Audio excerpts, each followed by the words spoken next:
Graça e paz seja convosco. Queridos, nós terminamos este livro, História da Igreja, e o que é importante, nós já falamos muito sobre esse material, mas é fundamental que todo aluno de teologia conheça a história da Igreja.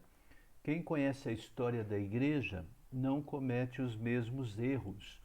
Então, nós vimos lá, desde quando Jesus foi para o céu, nós vimos nascendo a Igreja de Atos dos Apóstolos, depois os discípulos faleceram, vieram os discípulos dos discípulos e começaram ali a igreja de primeira de Atos dos Apóstolos e logo em seguida a época que nós chamamos dos mártires e a igreja formada, né, a escrita formada, fechada pelos pais da igreja.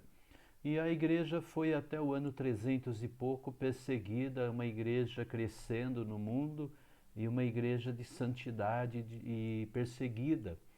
Depois aparece Constantino, o governador romano, que se convence ou se converte, né? E ele mistura ali a política e a religião, e aí começa uma decadência da igreja, onde o poder político dominava, onde houve confrontos, guerras internas dentro da igreja, e houve o desvio da doutrina verdadeira, e a igreja foi decaindo dia após dia, até chegar ali perto do ano 1000, onde no ano 1000 talvez esteja uma das fases negras maiores da igreja.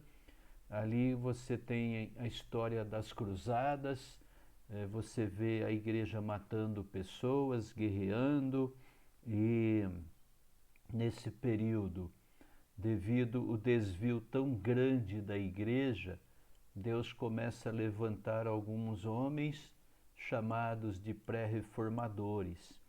Esses pré-reformadores foram lutando contra as heresias e, obviamente, eram caçados até esta pré-reforma ela vai avançando até chegar em Martinho Lutero, na Reforma, ali por perto de 1500. Com Martinho Lutero, acontecem algumas coisas. Acontece ali no período a invenção da prensa, né, Gutenberg, e começa-se a imprimir Bíblias e a traduzir Bíblias para vários idiomas. Junto com esta questão, está também o mundo passando por mudanças radicais, tecnologia chegando, e primeiro ali, né, um pouco depois vem a era do vapor, né? E aí as coisas vão mudando e também nesse período, além da imprensa, da escrita, das viagens, Martinho Lutero faz aquele protesto, isso vai para o mundo todo da época, e também contemporâneo a Martinho Lutero levanta Calvino, Zwinglio, e outros homens de Deus, cada um ali criando a sua denominação, porque sempre tem alguma coisa para melhorar, né? Essa é a história das... Por que tem muitas igrejas? Porque cada igreja sempre acha que tem alguma coisa a melhorar, discorda de alguma coisa da anterior e vai melhorando. Graças a Deus isso é um processo bom, não é ruim não. E aí começam então as igrejas protestantes. E isso vai mais ou menos uns 200 anos, onde você vê ali os morávios, os anabatistas e outros grupos fervorosos cristãos, e a Igreja Católica nesse período começa com a contra-reforma, com o intuito de abafar, apagar a reforma protestante, mas isso não tinha mais retorno, né? E passando ali o período contemporâneo, o desenvolvimento da Europa, as viagens, os missionários partindo para vários lugares, até que em 1900, ali nos Estados Unidos, na Califórnia, acontece o movimento da Rua Azusa, o avivamento, onde volta-se a buscar o Espírito Santo e ali há um derramamento novo do Pentecostes. E isso é espalhado para os Estados Unidos inteiro, as mídias, e isso começa a chamar a atenção do mundo, porque há operações de curas, de milagres, há operações de novas línguas, línguas dos anjos e várias coisas, né? Dali nascem pessoas pentecostais e em 1900 ali alguns evangelistas vêm para o Brasil, vêm com a congregação e vêm com a Assembleia de Deus em 1900. E ali começa a primeira onda do pentecostalismo, né? Depois, em 1950, vem a segunda onda do pentecostalismo, com igrejas no Brasil como a Deus é Amor, do R.R. Soares, né? E logo um pouquinho depois vem o neopentecostalismo, que o neo dá uma conotação negativa para nós, porque quando fala neo, fala muito da teologia da prosperidade fora da Bíblia, né? Fora do conceito bíblico, fora do contexto bíblico. E aí nós chegamos nas igrejas atuais e com vários desafios, como o autor colocou ali, muito bem colocado, ideias como sincretismo, como unidade, como a volta à adoração essencial, são temas que a igreja está vivendo hoje. E você que ouviu, você que assistiu, você agora tem capacidade de analisar as igrejas, os erros de hoje e não permitir que volte aos mesmos erros, né? Este é um resumo desse estudo maravilhoso que nós estamos fechando, que é a história da igreja.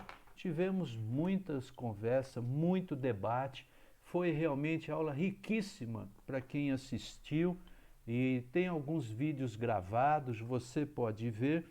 E agora nós vamos entrar no novo livro que se chama Religiões, Seitas e Heresias. E isso também vai dar uma base muito forte para nós teólogos para pensar muitas coisas que nós vamos debater. E veja como é rico você conhecer só essas duas matérias aqui, História da Igreja e Seitas e Heresias. Você vai crescer muito na palavra de Deus, você vai ter a mente aberta, você vai dar um salto na sua fé. Eu gostaria que toda a igreja estudasse a teologia, toda a igreja estudasse a palavra de Deus, e fica aí o desafio para todo mundo estudar, comer o livro, porque vai ser muito bom. Procure não faltar das aulas, porque você pode até estudar em casa, não há problema.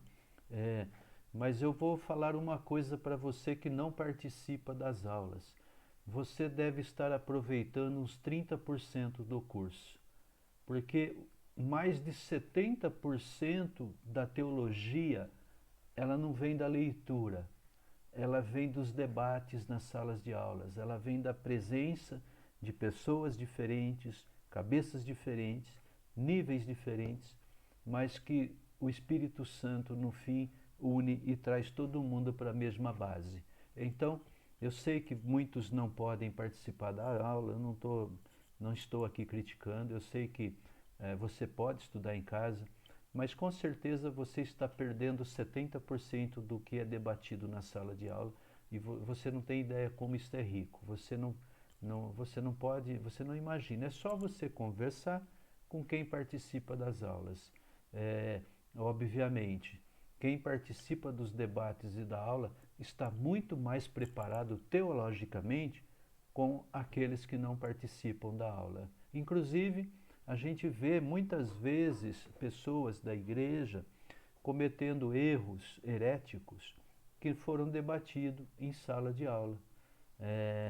Um exemplo simples. Outro dia um pregador falou assim: todos nós somos criaturas de Deus. Pois é, se ele tivesse participado das aulas de teologia, ele ia perceber que nós não somos criaturas, que nós somos filhos de Deus. Há uma diferença entre criatura e filho. Criatura, um cachorrinho é criatura, uma planta é criatura. E um homem sem Deus é criatura. Mas o homem que entregou a vida para Jesus, ele não é criatura, ele é filho de Deus, por adoção. João, capítulo 1, versículo 12. Então, são coisas que a gente debate em sala de aula e que quem não participa comete erros, porque não aprendeu, não debateu, né? Assim como, por exemplo, alguns louvores que não têm letra nenhuma de adoração a Deus, às vezes é colocado em algumas igrejas e eu falo lá, aquele não participou da escola bíblica teológica. E tantos outros erros, né, que as pessoas cometem por ignorância na palavra, né? Como diz Oséias, meu povo perece por falta de conhecimento. Bem, está aí um convite a toda a Igreja Luz e Vida para assistir conosco às aulas de teologia. Deus te abençoe e nos vemos sábado na aula às 15 horas, se o Senhor assim desejar. Se Ele não voltar antes, claro. Deus abençoe, que a graça e a paz de Cristo seja com todos. Amém.